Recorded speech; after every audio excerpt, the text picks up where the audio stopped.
Trump candidates win up and down the ballot in Texas. Top pollster Jim McLaughlin is here to give us a read on every single competitive Senate race like nowhere else. Welcome to the Sean Spicer Show. Let's get into it. All right, guys, we have made it over halfway through the work week. I love these short weeks, and they're not really short, but you know what I'm saying.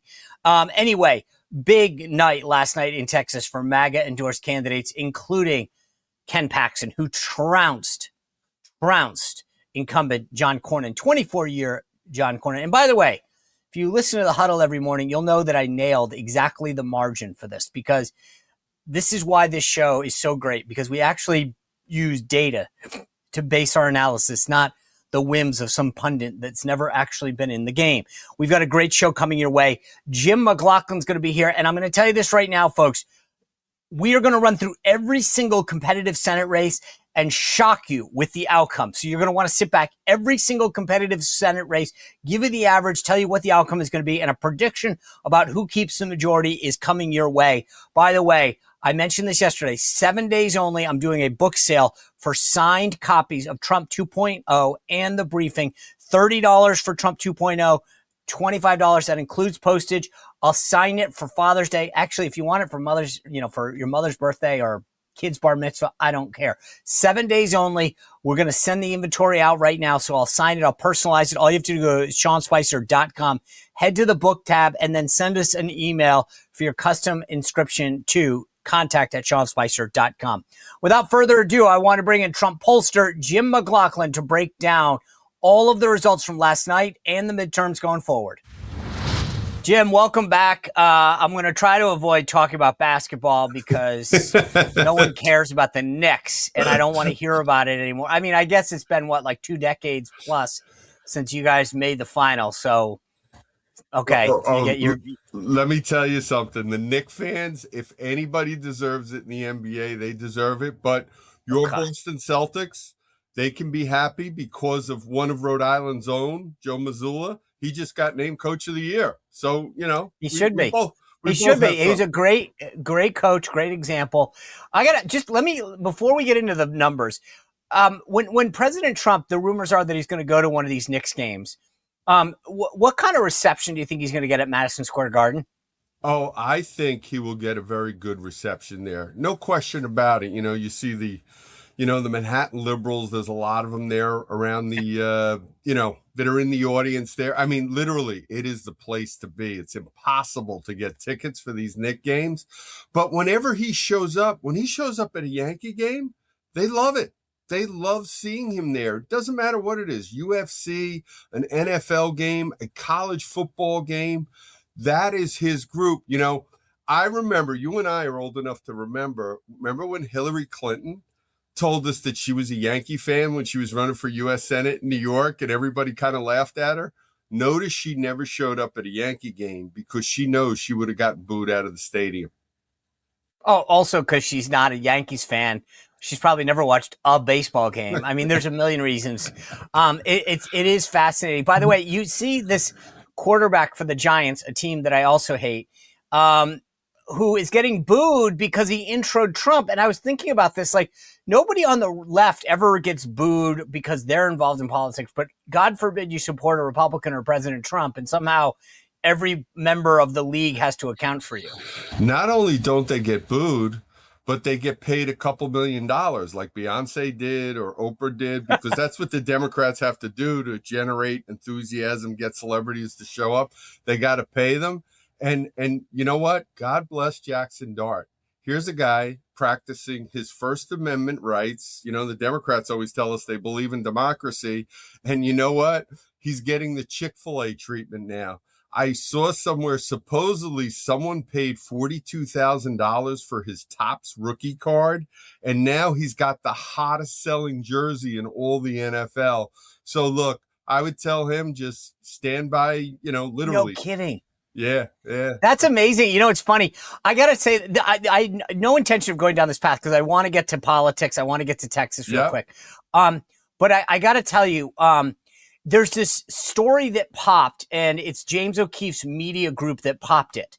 I'm going to talk about it with the panel tomorrow, but you just set me off on this. So this guy who runs their community relations for the Washington Nationals, okay, he gets caught on a hidden camera and he says, we don't highlight one of the players who's Catholic because, God, he talks about how he was offended by these nuns, I think that the Dodgers have, that are LGBTQIA nuns that do very, very inappropriate things as dressed up as nuns and also with the cross. Yeah. And the guy from the Nationals who heads their community relations is on hidden camera saying, we basically don't use him ever for social media because we don't want to highlight him. And it's amazing. Like, these guys who don't realize that these players actually have massive audiences and people who do support them.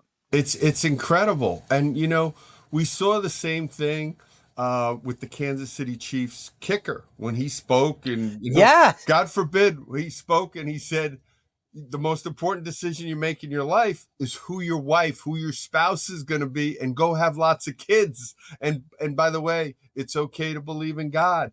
And the elites are just so out of touch when it comes to culture, when it comes to politics and whatnot. These are all the same people that were telling us, Hillary Clinton and Kamala Harris were going to be our presidents. So, I mean, it's literally, they just don't get it. They really just don't get it out there. And I'm telling you, I'm friends, believe it or not, because of, I have that other background in the basketball world.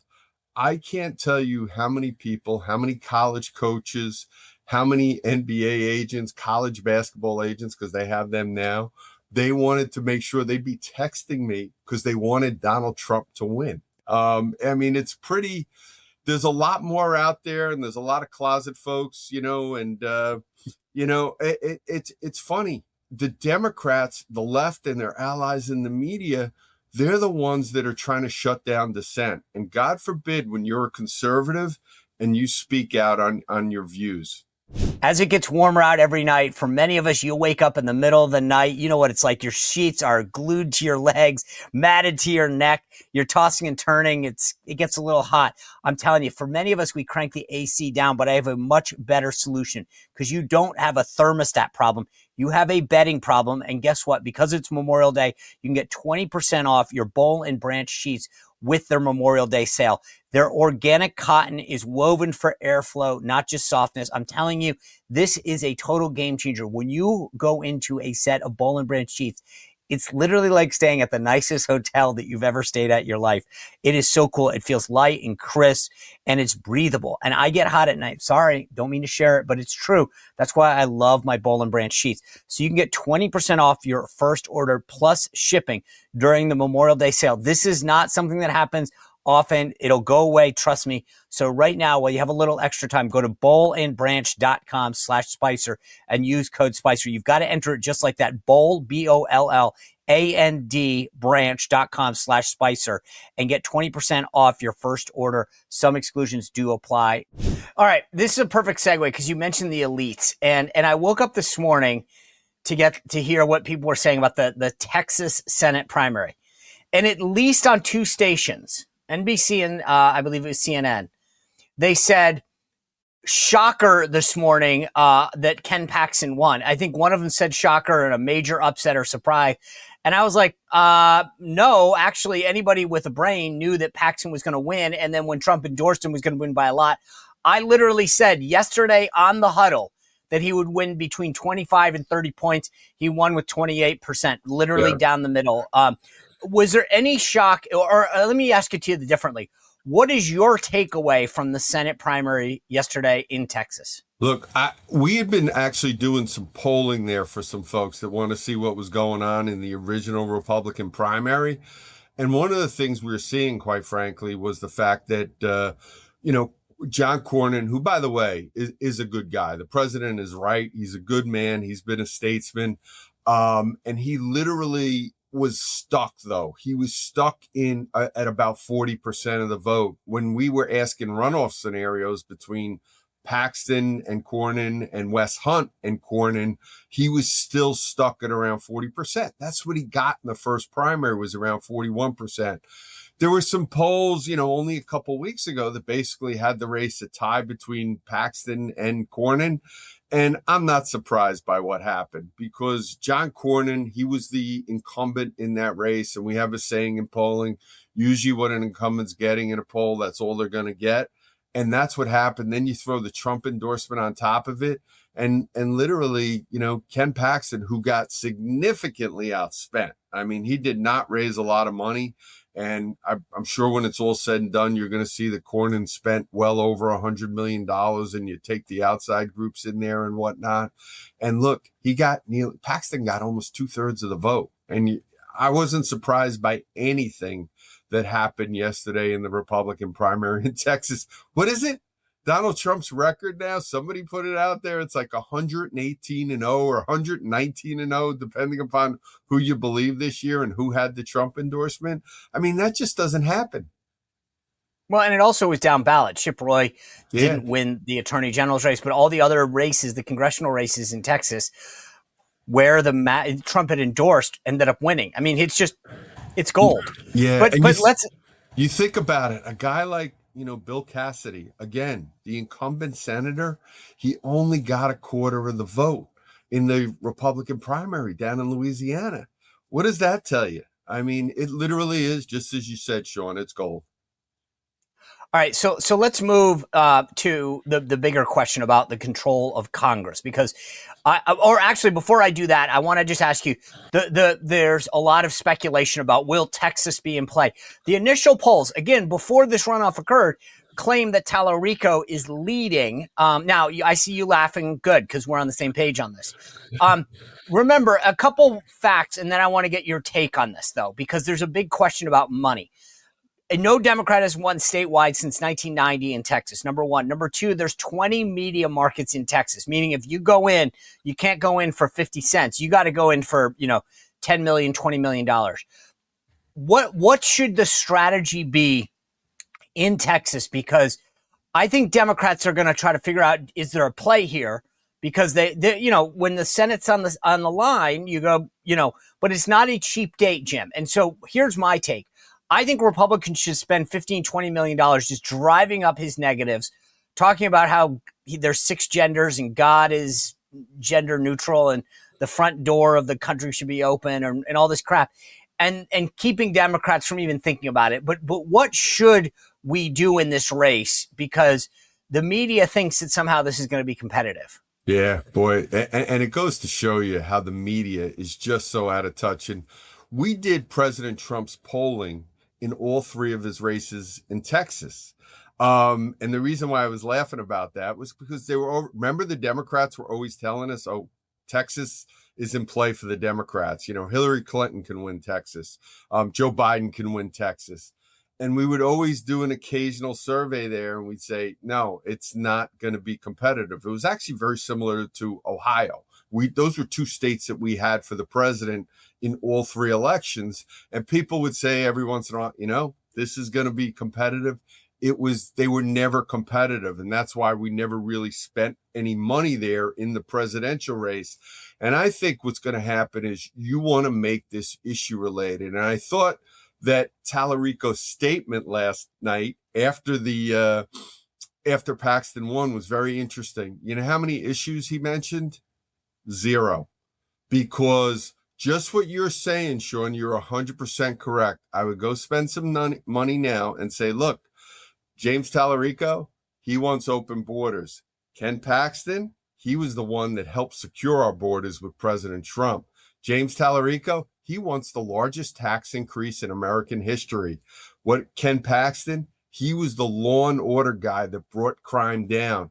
And that's what you want to do. You want to make this campaign about issues. The more it's about issues, the better off it's going to be for Ken Paxton and the Republicans. Because generically, Texas is still an 8 to 10 point Republican state. Now, the key swing group here is going to be Hispanic voters. The reason why Donald Trump did so well back in 24 in Texas was because Republicans did as well as they did. He got record numbers among Hispanic voters. And I think when push comes to shove, the issues that people really care about, the economy, the border, crime, security, things like education and school choice, I think Ken Paxton's going to have big advantages over Tallarico. And I also think a lot of these blue-collar Hispanic voters are going to look at James Tallarico and say, this might sell in Washington, D.C., it might sell in Manhattan and L.A., but this ain't going to sell in Texas. All right, I hate to interrupt this conversation, but as you get ready for bed later today, I'm going to tell you, you should be doing what I'm doing. If you're a watcher of the show, look at this. Look at all of my empty bags of Beam Dream Powder. I crush this stuff. Look at all of them. I get asked this all the time. Do you really use the Beam Dream Powder? And I wanted to show you all those empty bags because every night I take one scoop before bed, put it in some water. I do 30 minutes in the microwave unless I'm traveling. I use water. Some people say milk. Regardless of what you do, what flavor you choose, it is amazing every time. And there's 5 all-natural ingredients in every single scoop. Reishi, apigenin, L-theanine, magnesium, melatonin. That's the best part about this. It is all natural. When my head hits the pillow, I fall asleep, I stay asleep, and I feel ready to go when I wake up because Beam's Dream Powder is all natural. And right now, and I told you this before, I don't know when this will stop, but if you go to shopbeam.com/Spicer, use code Spicer, you can get 40% off. This is the best deal that Beam's Dream Powder has ever given. I swear by this stuff. I love it. It tastes great. You can choose whatever flavor that you like. I like the cocoa one myself, but the brownie batter one, the peanut butter, the peppermint are all great. Go to shopbeam, B-E-A-M, shopbeam.com/Spicer, code Spicer for 40% off for a limited time. Now back to the discussion. I just, look, you and I both, I mean, you've done polling there for 3 cycles. I just have visited, a station down there a little too. And I just have a hard time believing that anybody that talks about religion the way that he does, that talks about the open borders the way that he does. And now he's trying to pretend, by the way, that he didn't say any of that stuff. He even says that he doesn't, now he eats meat. And he goes on and he I mean, he looks like, the CEO of McDonald's that got ridiculed for not eating the burger. He's like, I love meat. I mean, he's so antithetical to what Texas stands for. Yep. I just have a hard time thinking that he can make this competitive. Yeah, and we always talk about authenticity these days, and it's one thing, you talk about somebody like Donald Trump, and he is authentic, and you look at James Tallarico, he's just the ultimate political phony, and he was bragging that just what you're saying, Sean. You have him, being quoted saying not only did he say he's a vegan, but he also said, my campaign is vegan. We have a vegan campaign. I mean, it is just some really, really bizarre stuff that you're getting from this guy. And I think the president said it best when they were asking him about him on Air Force One. He said the guy is just weird. He just does not represent the values of a state like Texas. He's going to do well in places like Austin and whatnot, but it's a small part of the state. And just as you said, by the way, I love your idea of what you're saying. If I'm the Republicans, I define this race right here, right now. And I say, this is what this is about. This guy is totally out of touch where Texas stands on the issues. Right. I mean, the idea is you drive up his negative so much that Texas Democrats have to say, are we willing to put 20, 50, $100 million into a race to make him less weird? Yep. And it's a great point, Sean. I think the other thing, look, he's going to raise money just like Beto O'Rourke did. He's going to get money from San Francisco and from, New York. And he's going to, who knows, wherever else Act Blue gets money from, from all these foreign nationals and whatnot. But he's going to raise money. But I don't think at the end of the day, he's going to have enough money to be able to hide who he actually is. And I think the more that Ken Paxton can just put Tallarico out there, the more because he just doesn't sound and look like he's from Texas, if you know what I mean. It's just not. I mean, he looks like honestly, like he looks weird too, to be Yeah. honest. It's not just that he talks weird and says weird stuff. He looks like almost AI generated. Yeah. All right, so let's break down. I want to focus on the Senate today, Jim, and then if we have time, we can get to some other issues about Iran and whatever. But let's focus on the second. We just talked about Texas, but then you guys, the average polling right now shows Democrats actually leading in the race for who controls the Congress, and the McLaughlin Associates polling has Democrats +4 right now, 46-42, Yeah. based on your May 2020. Okay, so I want to kind of go through. There's 8 additional Senate races that are important. Now, let's just paint a picture for folks. That includes Texas, by the way. So now, so we got Texas, that gets you 9. Republicans have a 3-seat majority, technically a 4 because the vice president could cast the tie in a tie. So let's kind of run through these real quick. North Carolina, which Republicans currently hold, retiring Senator Tom Tillis, Republican, means that this is a Republicans to either hold or to lose. So Roy Cooper is the former Democratic governor. He's running against former North Carolina Republican chairman and Republican National Committee chairman Michael Whatley. The current lay of the land has +1 for Democrats in this. How do you see North Carolina playing out? Look, I think North Carolina is going to be North Carolina. It is, if you look in the dictionary, what we used to look at Florida has, or even Ohio, is like the ultimate purple state. And that's what North Carolina is. And look, this is the first time Michael Whatley has ever run for office. You know, he's been out there. He's been, a successful small businessman, attorney in North Carolina. He obviously helped President Trump. And I think, look, once Roy Cooper's record gets exposed, I think this is going to be an extremely competitive race. I've looked at a lot of the media polling that's out there, which you always want to take with a grain of salt. But the fact that here's Roy Cooper, he's presently the governor, he's the pseudo incumbent in this race. And a lot of these polls show him under 50% of the vote. And as I was saying before, just like with John Cornyn, even in the primary, usually what an incumbent's got, that's all they're going to get. And up to this point, nobody has really laid a glove on Roy Cooper. And let me tell you, some of the ads that they're going to be able to run against Roy Cooper with his soft on crime policies, that poor woman, Irina Zarutska, who was murdered by somebody who should have been in prison. He was out. That woman is dead because of bad policies, bad liberal democratic policies. And Roy Cooper has always been able to run, say, hey, I'm not like those Washington Democrats. But I think once this race gets going, and a lot of the stuff that the Democrats are supporting and what they voted against, you're a guy like Michael Whatley. You're going to be able to say Roy Cooper is not only soft on crime, he was for the open border policies under Joe Biden. Here's a guy that wanted to defund law enforcement, defund the police. He was supporting the government shutdowns. Him and the Ossoffs of the world, they're going to have to defend their records. And I think, and again, it goes back just like Texas. The more we can talk about issues, the better off we're going to be. And Michael Whatley is a very bright guy. I think he's very good on the stump. And the fact that he hasn't run before, I think it's going to be an advantage for him, because they see how Roy Cooper's policies have failed. And I think that Michael Whatley is going to be able to surprise a lot of people in this race. Well, here's what I think is fascinating.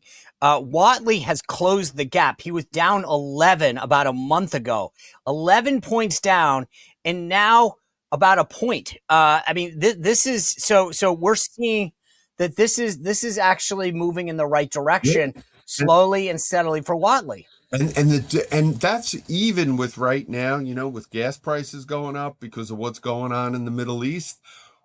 I look at a race like that is when prices start to come down again. And I think they're going to come down once we get this all straightened out in the Middle East. And I think it's going to go down in record timeframes. I really believe that. I'm not an economist. I'm a political hack and whatnot. But I really believe, because President Trump his policies, what he put in place with the working families tax cuts, what he's put in place with giving us fair trade agreements, making us energy independence. It's like people are saying what's going to happen as soon as this is over, we're going to have a glut of oil. And I think when that happens, prices start going down. I think you're going to see a candidate like Michael Whatley is going to be really helped by that. All right, let's move north to New Hampshire. So this is a Democratic hold right now. Jeanne Shaheen, the incumbent senator, Democrat, is retiring. First District Congressman Chris Pappas, a Democrat, is likely to face John Sununu, the former senator, brother of the former governor, brother or son of the former governor. So this is a unique thing. Now, here's the thing that I always think fascinating about New Hampshire. They elect Republicans up and down the ballot statewide, and then federally seem to be in this funk about electing Democrats. The Real Clear Politics average has Pappas up by 3.7 points. In the last UNH poll in mid-April showed Pappas up 7. So give me what you think. I mean, this seems to be in line with where New Hampshire is, meaning that they elect Republicans statewide, but they give their vote to Democrats federally.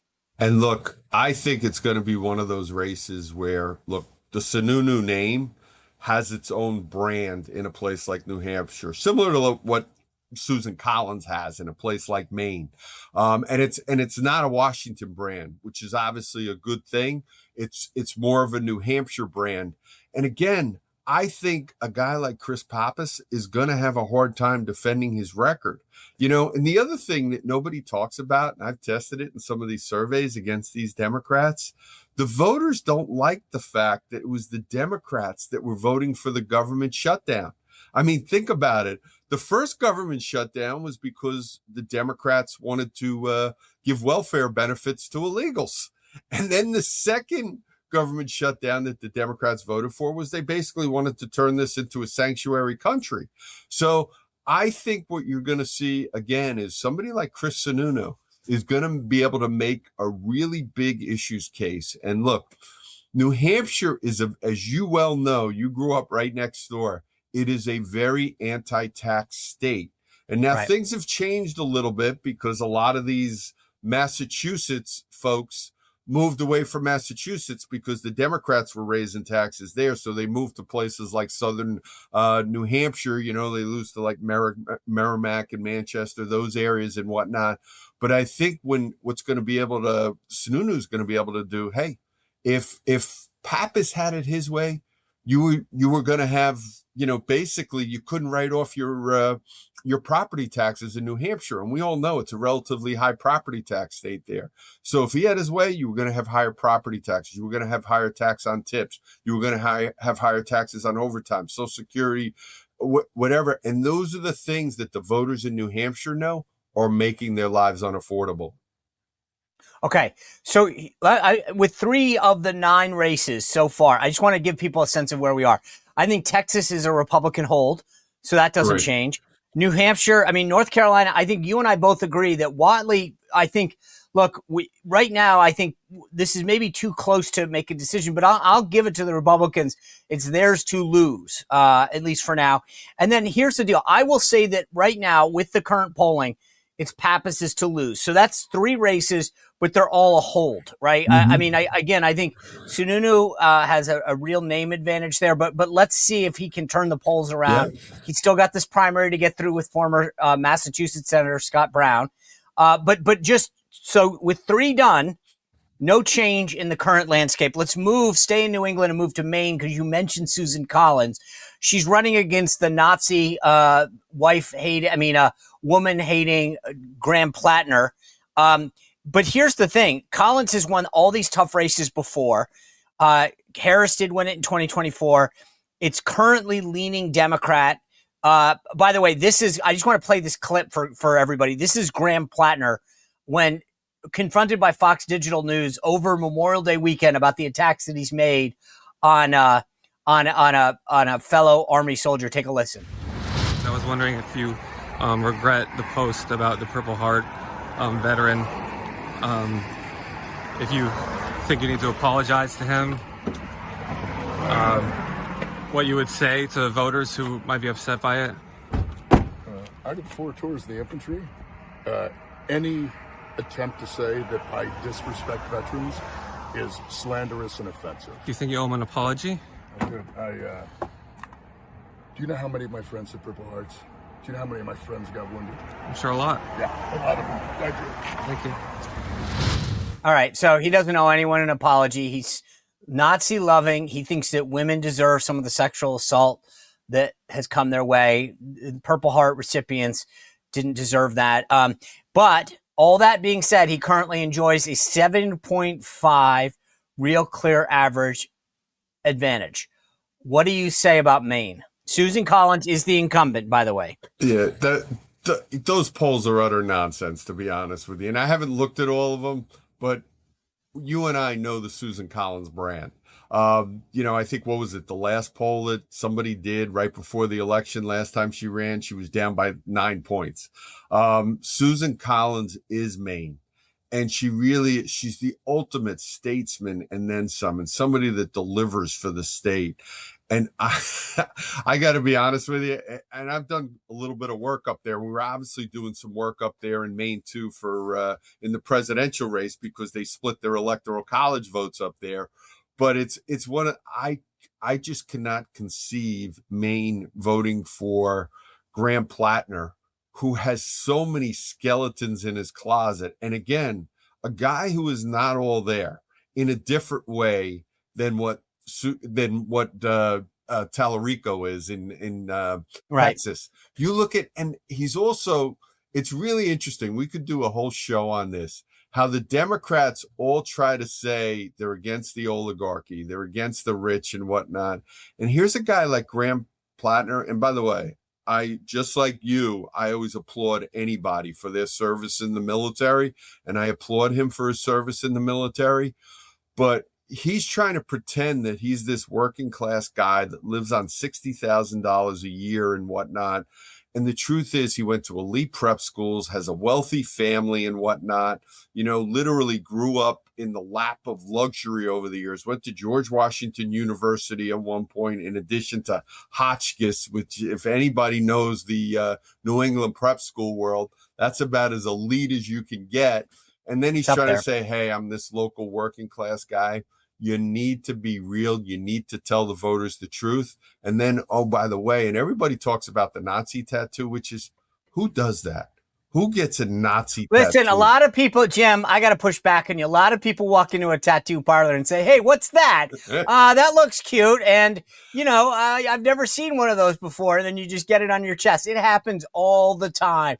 You just randomly get a Nazi tattoo on your chest, and then someone tells you later on in life that it's a Nazi tattoo. It happens. And then Elizabeth Warren puts her arm around you. And I think what's really going to hurt him more than anything, especially against the Susan Collins, is this anti-women comment. I know. It's crazy. All right. Well, look, we got 5 more to go through. I'm going to agree with you. That's a Republican hold right now. Susan Collins has done it before. Let's move west a little. I want to get into Ohio.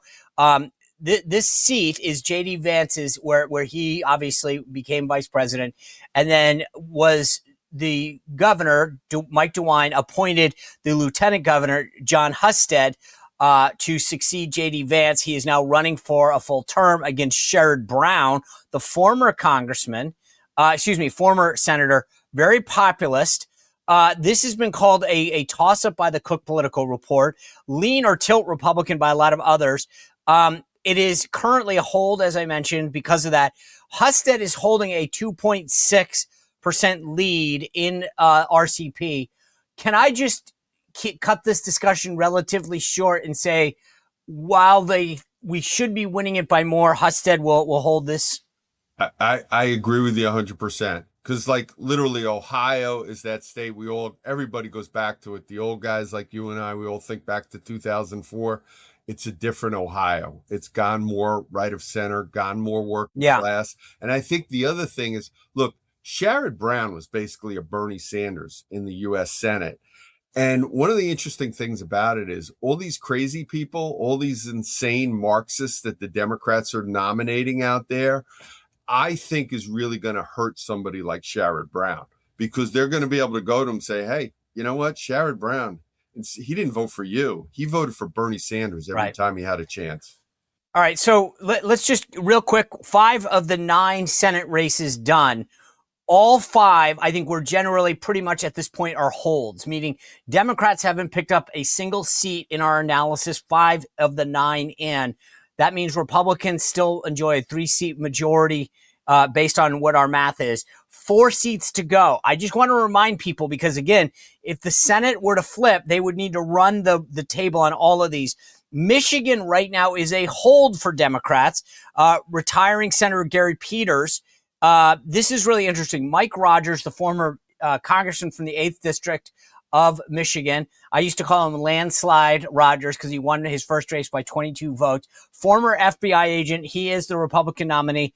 3-way Democratic primary to still be had between Haley Stevens, Mallory McMorrow, and then this 9/11 denier, Abdul El Sayed. Tell me what you think about Michigan right now, because this would be a pickup for Republicans right now. And Rogers is leading Al Sayed by 3 points, 45.5 to 41.5. So I guess the question I have for you, Jim, is the outcome of this race dependent on who the Democratic nominee is? Look, I think the big problem that the Democrats have here, and this is in a lot of the primaries across the country, is the Democrats are basically jumping all over each other to see who the biggest socialist is. And they may not call themselves socialists, but the truth of the matter is, you want to talk about extremism, it's what these candidates are supporting. Think about somebody like El Sayed. What did he go into? He went on Hassan Piker's show. That's how crazy these people are. And I think you could see El Sayed win that thing. But I think he's up right now. I mean, right now it's 24.3 for El Sayed, Haley Stevens 19.8, and Mallory McMorrow 19.8. So it's not that big, but he is up by 5 points in this primary. Okay, I think, look, I do think if he wins this thing and he is the leader, this has the potential right now to be a pickup for Republicans. Mike Rogers would, I think, win it. That's a +1 for Republicans with 3 seats to go. Let's move south now and go to Georgia. This is a Democrat incumbent, Jon Ossoff. It leans Democrat according to the Cook and Sabato ratings, or a toss-up, depending on inside elections, as this is. Ossoff won this state narrowly in 2024. He has, no question, some strong fundraising. Republicans, I think, are hampered, Jim, by a late runoff that's now continuing. Mike Collins, the current congressman, is in the lead for this, but they still have a June runoff, and they're not going to have a lot of money. This would be a hold for Democrats. And right now, I think Ossoff is favored to win, but I don't know. This is one where Republicans could pick it off, or are we going to be hampered because of the late primary and the lack of fundraising? Look, I think this is one of those races where I look at Georgia. It is, and we've done a lot of work over the years. We used to do Nathan Deal's polling. We work for Dick Collins. We work for Brian Jack now. So I know the state pretty well. It is still a Republican-leaning state. When Ossoff won last time, obviously, Herschel Walker, God bless him, he had some personal issues, and the Democrats used that, to the utmost in that race.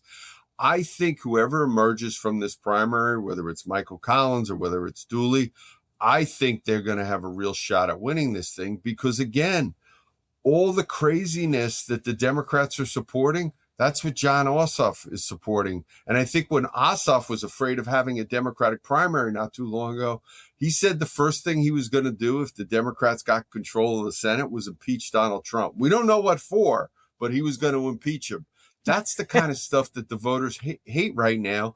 And all the open border stuff, all the soft on crime stuff, all the higher tax stuff, all the crazy spending stuff, a guy like Ossoff, he supported all that. And you've got to learn the Mikey Sherrill, and you've got to learn the Abigail Spanberger lesson.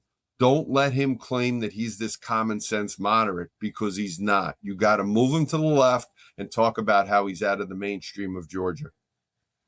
100%. By the way, that's like the old military term, shoot first, aim later. It's like they want to impeach first and then figure out why later. And by the way, all right, so I like the Spicer strategy there that you were talking about for Texas. as soon as whoever comes out of that, and you might No, even I just don't. do it. Frankly, I think we do it early anyway. I think while they're fighting, you go define them. I agree. And I think the same thing, we should be doing this in Georgia too. We got $350 million in a super PAC of probably a total of 800 million. Like, we should be defining these guys early and making it hard. Because in Georgia, here's the thing, Georgia, right now, the average that has Ossoff up before he even has a Republican primary is 2.6. That's nothing. Yeah. I mean, that's margin of error, Jim. Again, he's under 50, and when Right. you're an incumbent, you're under 50, you're in trouble. I really think if you held a gun to my head today, I think we should win Georgia. Okay. Well, look, I'll tell you this. Even if we just say it's a push right now, Dems currently are the incumbent there. Ossoff is the Dem incumbent. If we give it to them right now and we assume that Mike Rogers wins the Senate, 7 of the 9 states done, Jim, Republicans are picking up a seat. I just want to remind people of that. 7 of 9. So for all these political prognosticators out there that talk about, is the Senate in play? We are doing the math for like no one else will. This is the only show that I know was going to run through every one of these races. And right now, Republicans are up 1 with 2 to go. So let's go to one of those 2. I want to go to Alaska and then Iowa. So let's go to Alaska. Current incumbent is Dan Sullivan.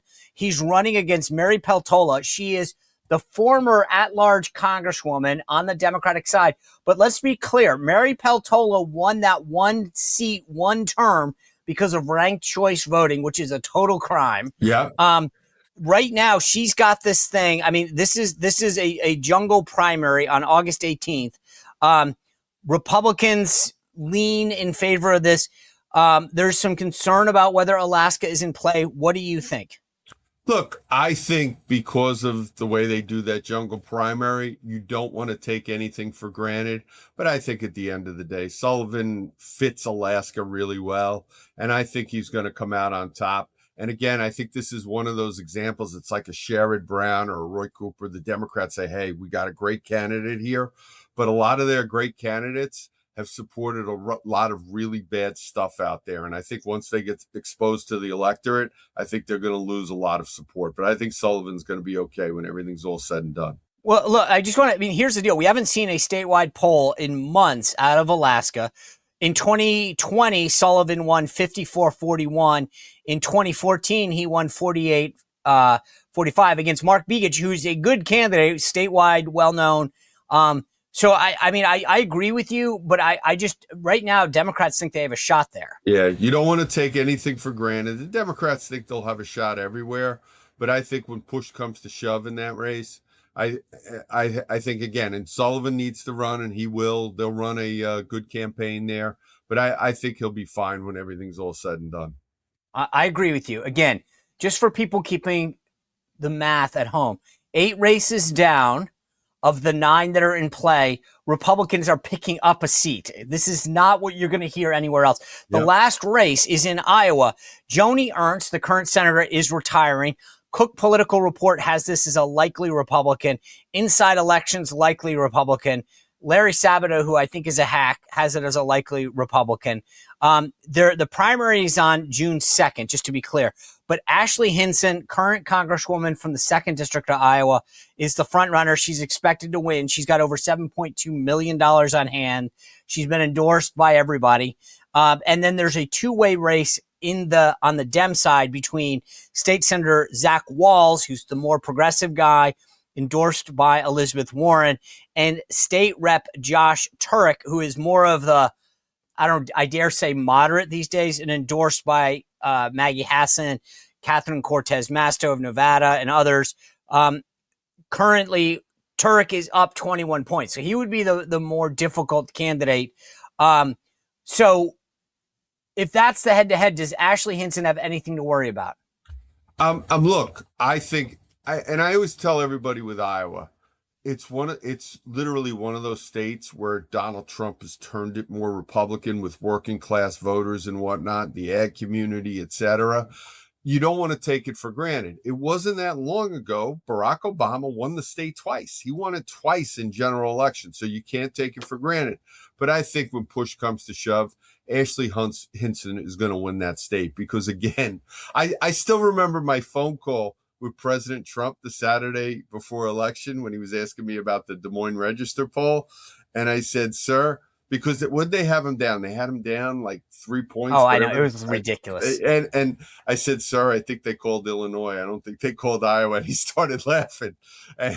But it was, it's one of those things. Again, Iowa is a common sense, moderate to right of center leaning state. And as you said about Turek's one of those ones who claims a moderate, but it's almost like they're better at pretending they're moderate. But at the end of the day, they vote for all the Democratic stuff. All these Democrats do. Yeah. You saw, I remember right after the election, you had like the Seth Moulton, the Gavin Newsom's of the world, and the, what's his name? Tom Suozzi there in New York are saying, yeah, you know what? Allowing, trans biological men compete in women's sport. We need to stop that.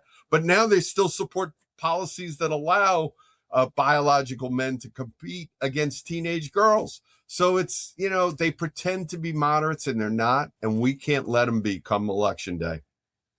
All right, Jim McLaughlin, thank you for being with us. I just want to be clear with everyone. You will not see this kind of analysis that Jim McLaughlin has just provided anywhere else. Every one of those 9 states. And just for the record, as a guy who didn't take math, Jim, in college, I just want to be clear. Right now, we have Republicans gaining a seat in their majority in the Senate, not losing seats.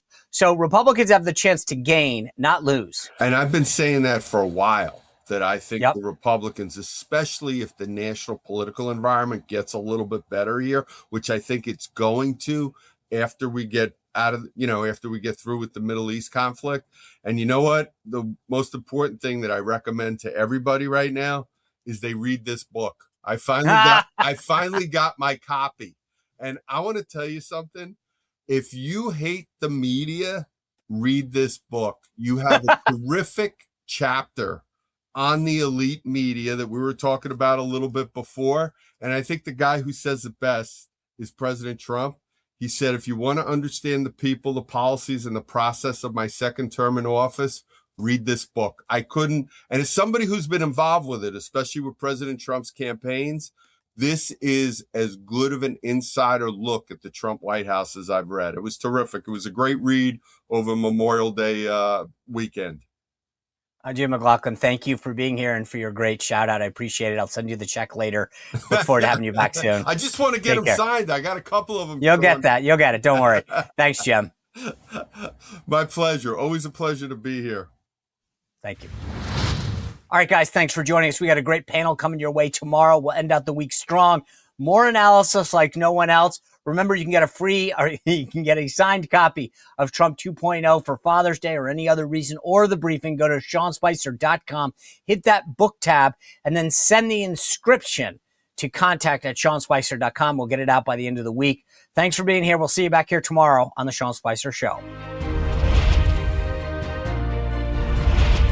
Well, if you enjoyed this content, make sure to like this video, subscribe, and click the notification bell to get more.